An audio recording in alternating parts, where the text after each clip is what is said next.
Namaskaram. I am here to explain about Ayurveda.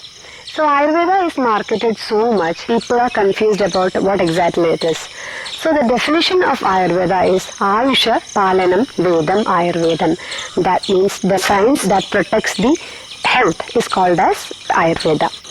The story is, after a long meditation, Lord Brahma remembered, please note the point, he remembered, he hasn't created it because it is the eternal truth or the divine knowledge, that is the fact. So he remembered that eternal truth and he transferred that particular knowledge to Daksha Prajapati. And Daksha Prajapati taught two devas. They are called as Ashwini Kumaras. And from Ashwini Kumara, the Lord Indra received the knowledge. So till the level of Indra, the knowledge was in the celestial level. Brahma smrtva aisho vedam prajapatim ajigrahal so Ashwinau tau sahasraksham so atriputradigan muni te agnineshadigan te tu prithak tandrani tenire. So this is the shloka behind the parampara. So after receiving the knowledge by Indra, he realized that the humankind is suffering from so many diseases. So he thought that there is a need of Ayurveda in the earth, that means in the terrestrial level. And he selected certain rishis, that means saints, and he transferred the knowledge to those rishis. And the rishis called Agnivesha, Atreya Punarvasu, they spreaded the Ayurveda in the earth. So this is the story behind the parampara.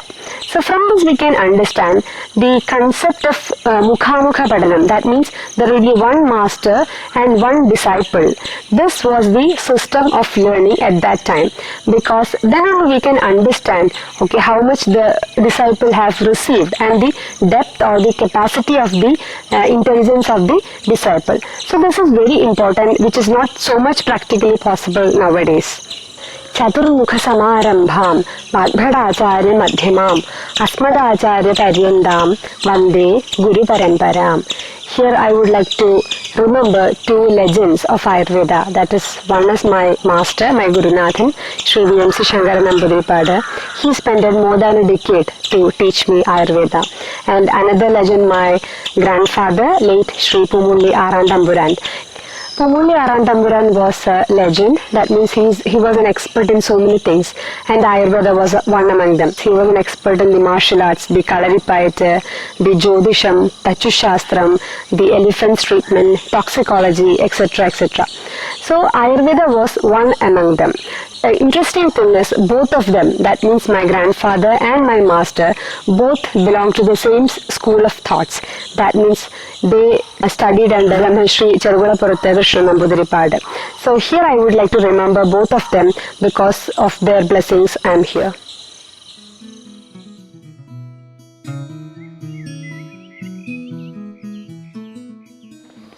It is high time to understand how important to be a healthy person. So coming to Ayurveda, there is a classic text called Ashtanga Hridayam. There are 120 chapters in it. So among them, 8 chapters are dealing with the Swasthavritam, that means the ways to maintain a healthy being. Rest of the chapters, that means from 9th to 120 chapters, are dealing with the Apuravritam, that means the ways to treat a diseased person. So the first aim is Swasthasya Swasthya Rakshanam, that means maintaining a health of a healthy being or improving the health of a healthy being. And the second aim is Aturasya Vikara Prashananam. So it is the only second aim that treating a diseased person. So there will be a question, who is considered as Swastha, which is very important. Once we understand the characteristics of Swastha, it is easy for us to improve. So what is Swastha? Swasmin tishtadi idi Swastha. Swasmin sthiyade idi Swastha. The one who resides in ourselves, the one who is having a balanced state is called as Swastha. So there are many lakshanas or characteristics which is told by different acharyas. So here I would like to explain two definitions told by Charakacharya and Kashyapacharya. There are two legends of Ayurveda. So coming to the first definition of Swastha, that is Samadosha, Samadnishcha, Samadhatu Malakriya, Prasanna Atmendriya Mana Swastha Ityabhidheyate.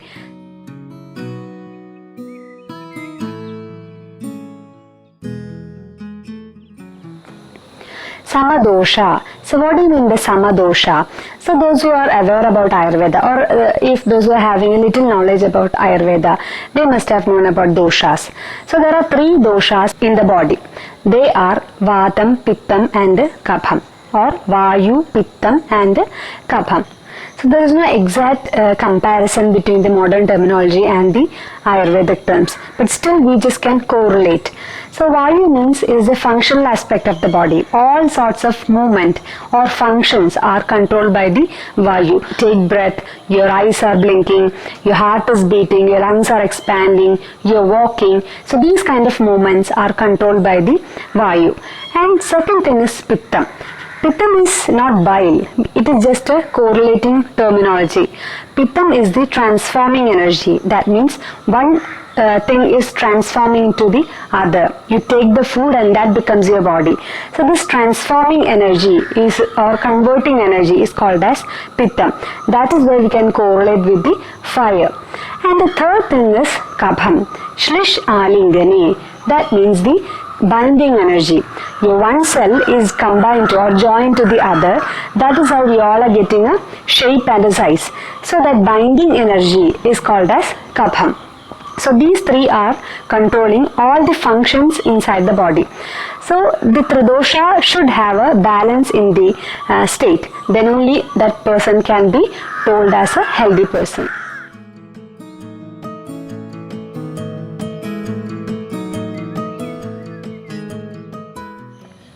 Next is Sama Agnishcha. First is Sama Dosha, then Sama Agnishcha. So Agni means fire or the digestive power. So digestion here means there will be a digestion of the food and the absorption of the food, assimilation and converting the assimilated food items into your dhatus or the structures of the body. There is a beautiful shloka which explains that Shande Agno Mriyate Yukte Chiram Jivayati Anamaya Rogi Syad Vigrate Moolam Agni Tasman Nirichyade, which is explained about the importance of Agni mentioned by Charakacharya. So which explains that Shande Agno Mriyate, that means that the digestive fire is in the Shanta Avastha, that means nil, that means the person is dead. Shante Agno Mriyate. Next is Yukte Chiram Jivayati Anamaya. Yukte means when the digestive fire is in the balanced state. Yukte Chiram Jivayati. That means the person can lead a healthy long life. Chiram Jivayati. Anamaya means without any disease. The third condition is Rogi Syat Vigrate, means in the Vaikrata Avastha, that means in the imbalanced state of digestive fire, then the person will become diseased. Rogi Syat Vigrate, Moolam Agni Tasman Niruchyade. So Agni or the digestive system is considered as the root of the human being.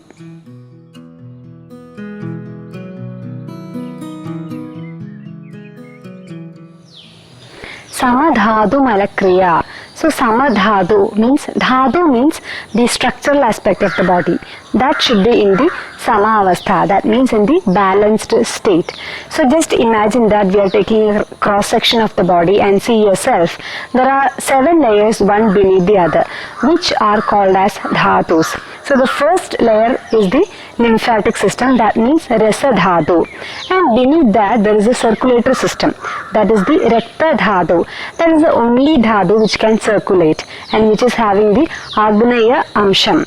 And the third dhatu is the mamsa dhatu, that means your muscular system. Then beneath that there is a fatty layer which is called as medo dhatu. Then below that there is a bone, that means the skeletal system, asthi dhatu. Then inside the asthi dhatu there is a majja dhatu, that means bone marrow. And the 7th dhatu is the finest and purest form of all the 6 layers of the body, that means the purest form of all the 6 dhatus. That is called as shukla dhatu, because from that dhatu we are giving a next generation. So it should be the purest form of all the 6 layers in the body. So from the shukla dhatu, that means the 7th layer of the body, the ojas originates. Ojas we can compare with the immunity. So from this we can understand how important a digestive system in developing a immunity.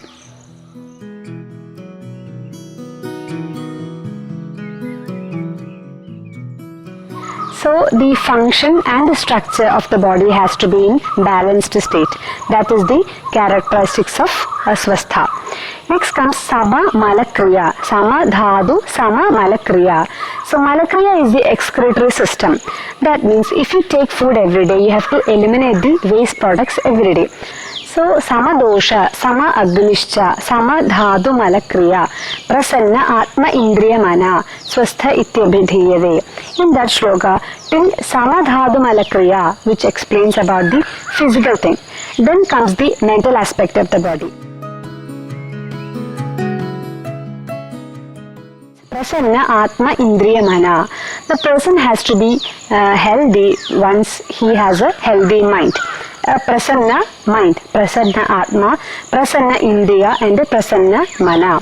So a person should be happy enough to receive the health, which is very important in maintaining the health of a person.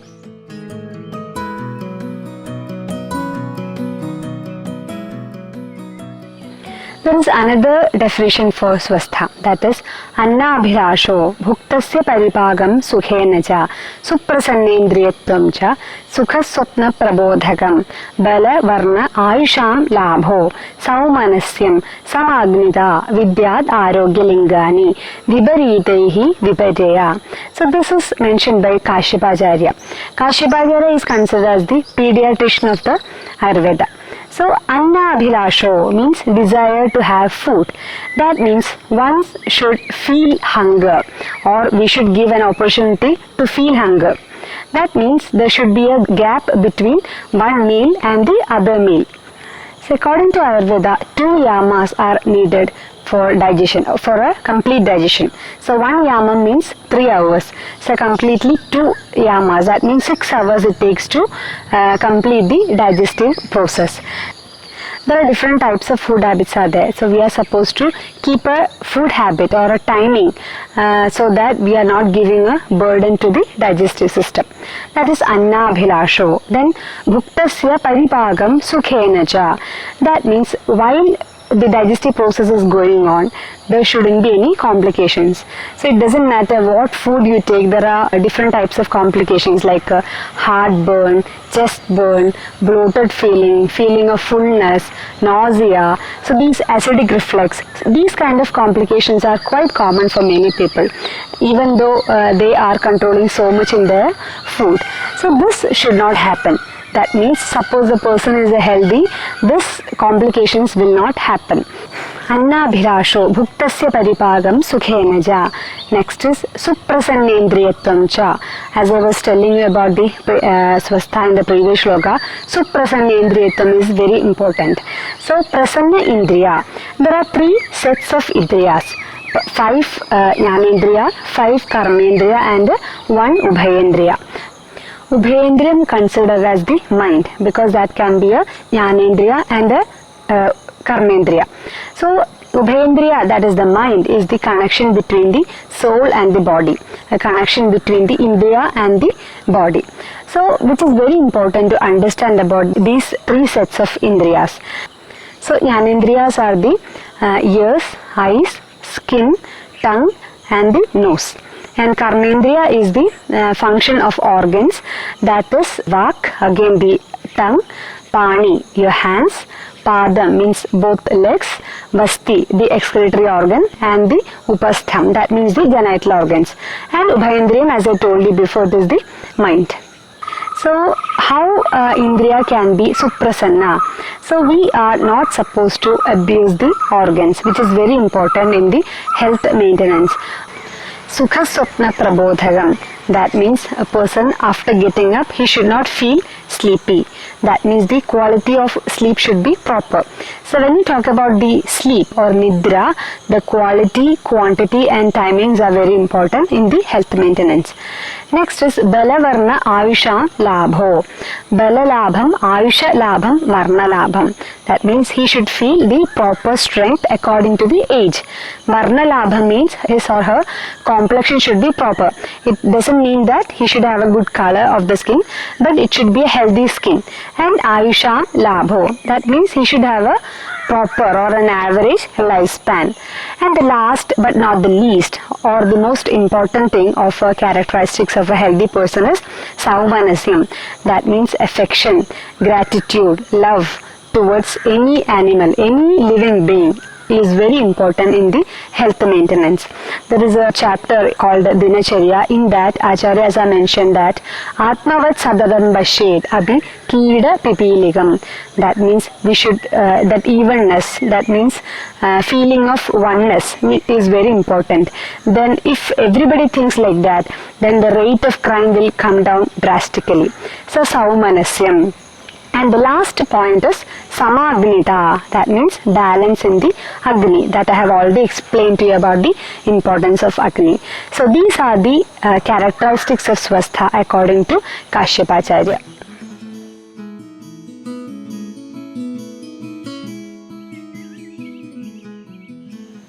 So I have already discussed with the qualities or the characteristics of Swastha. Now I am going to deal with the Upastambhas. That means the pillars which sustains the health. So how to be a healthy being? There are many ways which Acharyas are mentioned. They are Ritucharya, Roganipadaniyam, Dinacharya and Upastambha. So these are the techniques. So coming to the Upastambha of Ayurveda. Upastambha means pillar. Suppose we are constructing a huge building, they construct pillars. So what happens when the pillars are weak? So if the pillars of the body are weak, then we can understand that the person will not be healthy for a longer period. So coming to the pillars of Ayurveda.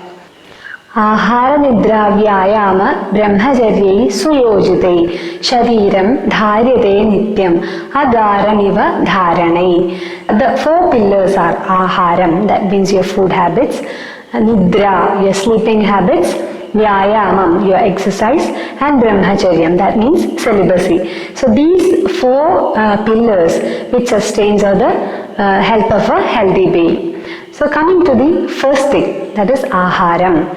So from birth, Aharam is so much used to the human body. So that is why suppose you are approaching an Ayurveda doctor, after prescribing the medicine, he will give a list of diet, which nobody likes so much. Because if you eat heavy food, that heavy food will digest first, because body detecting the food first than the medicine, because that is the body is so much used to from the childhood. So the food will be digested first. So above that, if you take the medicine, it will just go through the GI tract and it will not get digested and absorbed by the body. So it will not be of no use. So that is the importance of ahara or the diet restrictions when you take any kind of medicine. So coming to the ahara, there are three things that is supporting the aharam. That means its quality, quantity and timing. So three of the things are very much important when you take aharam. So So there is a beautiful shloka which is mentioning about the rules of ahara intake, which is mentioned by Charakacharya. That is, Ushnam, Snigdham, Matraval, Jirne, Ishtadeshe, Ishta Sarvopagaranam, Nadidridam, Nadi Vilambidam, Ajalpan, Ahasan, Tanmana Bhunjida, Atmanam Abhisamikshya Samyak Iti. So these are the 13 rules we have to follow when you take the food. So in this lifestyle, as much as possible, we all can follow this.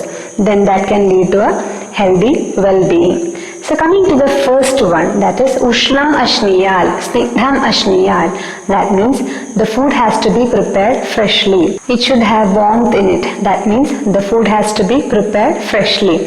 And it should contain the sufficient quantity of oiliness. When you talk about the oiliness of the oil and oiliness of the ghee are different. So when you take oil and after a certain quantity, then what happens? It can create a heartburn. But when you take ghee, what happens? Then it doesn't create heartburn. So that this is the difference between the oiliness of the oil and the ghee. So Ushnam, Snigdham. So these are the two rules. So next is Matravat Ashniyal. Matra means quantity. You should take the food according to the proper quantity. So the quantity can vary according to the person, according to the gender, according to the climate, according to the age. And there are many other factors which is deciding the quantity of the food. So matra shi sarvakalam syal, matra hi agne pravartaga. So matra or the quantity of each food is deciding about the strength of the digestive power. That means though the food is very light, if you overeat, that becomes a heavy food. The strength of the digestive fire is in our hand by controlling the quantity of the food. Annena kukshe dvavamsho panena ekam prabhurayel ashrayam pavanadinam chadurtham avasheshayel. So this is the general rule for taking a food, which we all need to understand in a proper way. So just imagine that we are taking 4 parts of the tummy. That means we are equally dividing the tummy into 4 parts. In that 4 parts, we have to fill the food into 2 parts. And then fill the 1/4. That means 1 part of the tummy with the water or any kind of liquid. So it is only 75%. So next 25% is left out. That means the 4th part. That you have to leave free for the pravartana or the action for the vayu. So this can lead to a good digestive process. Jirne, Virya Viruddham. So these are the other 2 rules of ahara intake. Jirne means one should feel hunger. As I was explaining in the SWASTHA characteristics, the person has to feel hunger. Jirne, the food has to digest it properly. So to understand the digestion, one should analyze ourselves, and he should keep a gap between one meal and the other meal. That is jirne. That means the person should not be like a cow. He should not keep on eating some of the other things. Next is Virya Viruddham. Viruddham means just opposite. There are many food items which are together, it acts like a poison. And some other things are, after getting digested, it becomes like a poison. For example, in the hot season or along with the hot things, the honey and the curd will be like a poison. So nowadays many people are taking honey with the hot water to reduce the weight. This is a very bad habit. Ultimately, or maybe after a long period of time, it can create some trouble to the stomach. So indirectly, the person can lose the health. Ishta deshe, Ishta sarvopagaranam. So this is another set of rule in the digestion or the rule of ahara. So here the mind plays a major role in the process of digestion. Ishta deshe, Ishta sarvopagaranam. Suppose the place where we take the food is dirty or we don't like that place. or we don't like the food or the surrounding people, then that food doesn't get digested properly. So which is indirectly explaining about the relationship between the mind and the Vayu, because Vayu plays a major role in the digestion. So if the mind is not pleasant, then indirectly it will aggravate the Vayu. So it will reduce the digestion. Suppose you are into an emotional outburst. At that time if you take food, it doesn't get digested properly. Like how the disease is manifested first in the mind and then goes to the body. It is very funny to observe the relationship between the mind and the body. As the first shloka of the Ashtanga Hridayam is said that Ragadi Rogan, that means the roga, that means the disease is starting from the raga, that means desire to have good things, excessive desire towards good things or the luxuries. This is causing the disease. The same way the digestion actually happens in the mind, or without the support of the mind the food will not get digested. That is called as Ishtadeshe, Ishta Sarvopakaranam. Nadidrudam, Nadi Vilambidam. Nadidrudam means not with super speed, and Nadi Vilambidam means some people they take very slowly. So what happens when a person taking food with very super speed? Then the person will not chew the food properly. The digestion starts from the mouth. It should mix with the saliva, and the food has to be chewed well. So if he take the food with hurry, then it will not get digested properly. And in the other thing, he will lose interest. That means if he taking the food very slowly, then he will lose the interest of the food. Both can lead to indigestion and then leads to some other complications.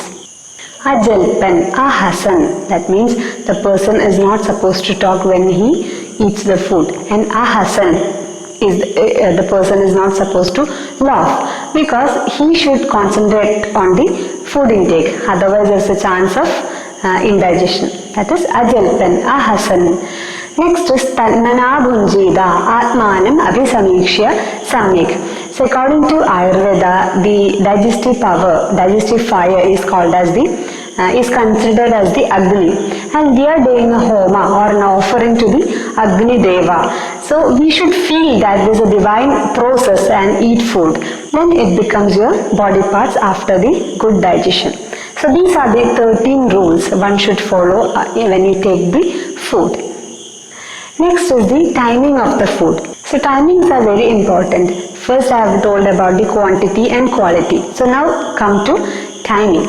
There are 3 conditions Acharya have mentioned about the timing.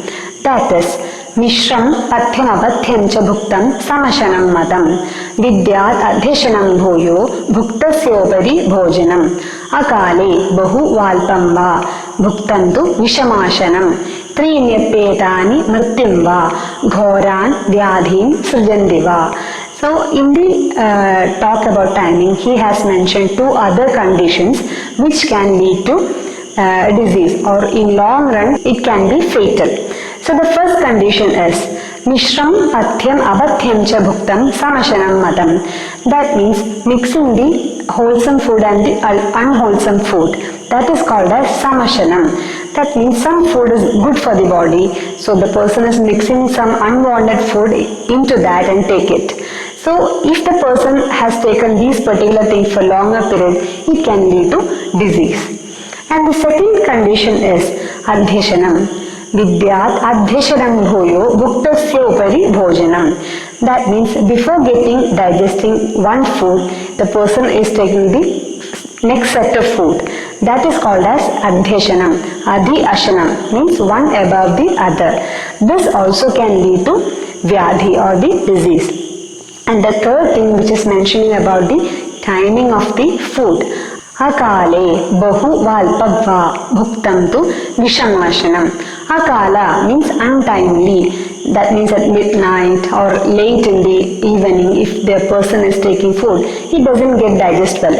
If these habits he has continued for longer period, which can lead to death or a vigorous disease. त्रीण्यप्येतानि मृत्युं वा घोरान् व्याधीन् सृजन्ति वा. So these three conditions can lead to ghoran vyadhi, that means very dangerous diseases or death. So this is very important nowadays. So coming to the second pillar, that is nidra, that means sleep. How sleep is influencing a person. This is the shloka behind it. Nidrayatam sukham dukkham pushti karshyam balabalam vrishata klebada jnanam ajnanam jeevitam nacha. So suppose a person is having a good quality sleep, he will get sukham, pushti, vrishata, ayus. So these are the benefits of good quality sleep. But the quality sleep and the quantity of the sleep should be in a proper timing, which is very important. That means nowadays everybody is pushing ourselves to late night, which is not so healthy, because as we all know, liver is the organ for the detoxification. So in the early hours of night only the liver will work. That too, if we don't sleep, doesn't work. That means every day if the liver is not getting cleansed, or if the liver is not cleaning our body, then that toxin will be accumulated around the organs. That can lead to fatty liver. The main cause of this fatty liver is the sleepless nights. So suppose you have a job at night, that means the night shift, it doesn't matter. You cannot quit your job and sit at home only by looking after yourself. Otherwise, it is better not to push yourself to the late night. So what happens when you don't sleep during night time? Ratrau jagaranam yuksham snigdham praswapanam diva. That means if you don't sleep during the night time properly, then what happens? There will be rukshata, that means dryness in the body. How the dryness is occurring inside the body means there will be imbalance in the vayu. As we all know, the vayu is a controller of all the functions inside. So if there is any impairment in the vayu, it can lead to dryness. Dryness means it can dry up all the moisture inside the body. And according to Ayurveda, the prakrita kabham, or the good moisture, is considered as the immunity. So in a long run, the person can lose his immunity. The third pillar is vyayamam. In olden days, everything what people were doing was vyayamam. They used to walk, they used to do physical works. But nowadays, for doing vyayamam, we have to do the vyayamam. That means for doing exercise, we have to create it on a regular basis, which is very important in the health maintenance. For example, suppose you have taken the food a little more quantity, then what happens? Which was unavoidable. But if you have a habit of doing vyayamam or the exercise every day, that will burn out. And suppose you slept during daytime, there is a increase in the kapha level in the body. That means you will be more lazy. But again, if you have a habit of doing exercise every day, that excessive fat deposit around the organs will be vanished. So there are many benefits for doing vyayama on the regular basis. The fourth pillar is brahmacharyam, that means the celibacy. So we all need to enjoy everything according to the age, which is directly influencing the mind. So if you do the brahmacharyam or abrahmacharyam, that means brahmacharyam for the saints, and for the grihastha, that means for the normal being, the abrahmacharyam, do according to the season and the age, which can maintain the health. So we are supposed to maintain the four pillars to be a healthy person.